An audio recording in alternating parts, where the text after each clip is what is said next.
Before the Indian Army can think about leaving Bangladesh, 93,000 Pakistani prisoners of war will have to be transported to India. 25,000 of them are here in the Dhaka cantonment getting ready to leave, guarded from possible Bengali vengeance by the men with whom less than a fortnight ago they were at war.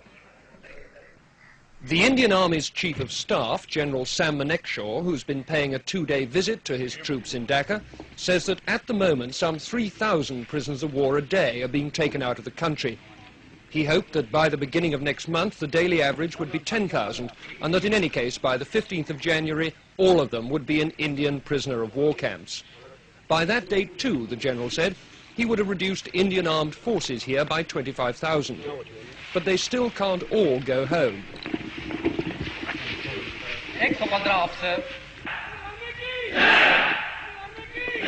For one thing, they're the only agency in the area capable of seeing that the 10 million Bengali refugees now in India get safely back to Bangladesh. For another, Indian soldiers, no matter how much the Indian government likes to play this down, are the only people capable of keeping law and order here and protecting minority groups from Bengali retribution. In addition, the army is safeguarding the lives of those Bengalis who ran the civil administration for Pakistan. The Bangladesh government is setting up a war crimes tribunal to try Dr. Malik and his colleagues. Will the Indian Army be told by Delhi to hand them over? I asked Mr. D.P. Dar, Mrs. Gandhi's special envoy to Bangladesh.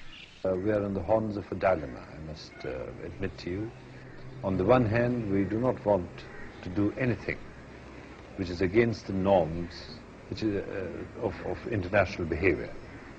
Nor do we want to do anything, on the other hand, which would even remotely impinge on the sovereign rights of the Bangladesh government and Bangladesh state.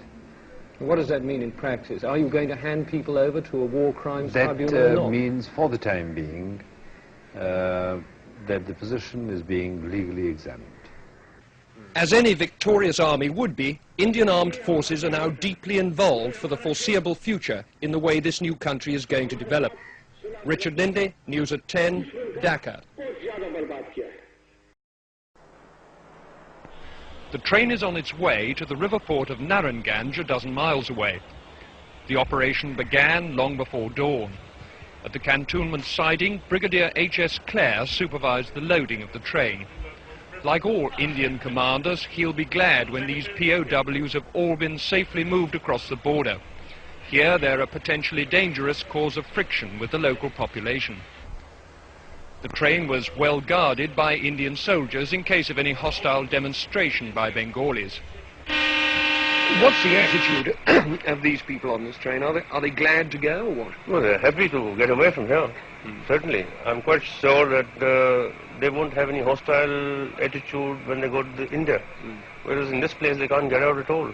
Are you worried about any demonstrations on the way to the boat? No, I'm not, because I think we're taking sufficient precautions to make sure that nothing happens. At Narayanganj, a Pakistani naval commander organized the embarkation.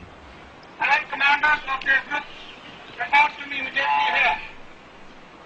Apart from their military kit, the men took nothing with them but food and cooking equipment. The railway line ran right onto the dockside, sparing them the humiliation of a jeering Bengali crowd. Even so, a small group on the roof of a harbour building broke into jubilant shouts as the prisoners trudged down the quayside. At every step there were Indian soldiers to protect them had it proved necessary. Bengalis are not best pleased to see their enemies go home, apparently scot-free. But there's a long way to go before these men can expect repatriation. First, the 36-hour boat trip through the river system to Khulna, then a long journey across the border into West Bengal by train, and on to the prisoner of war camps on the Ranchi Plateau in Bihar. With the men go their families and the civilian employees of the Pakistan Army. But there's no indication yet that other West Pakistani civilians, like the police chief or even the staff of Pakistan International Airways, are going to be moved. For the moment, the emphasis is on getting the soldiers out before their presence here causes trouble. And because many are still being brought into Dhaka from outlying areas, there are now 33,000 people to be shipped down the river. For those Bengalis cheering on the roof there, it's another day to savour the sweet taste of victory. For these prisoners of war, the bitterness of defeat.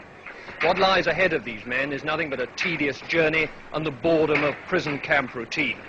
But at least now they've begun that long journey home. Richard Lindley, News at 10, Narayanganj.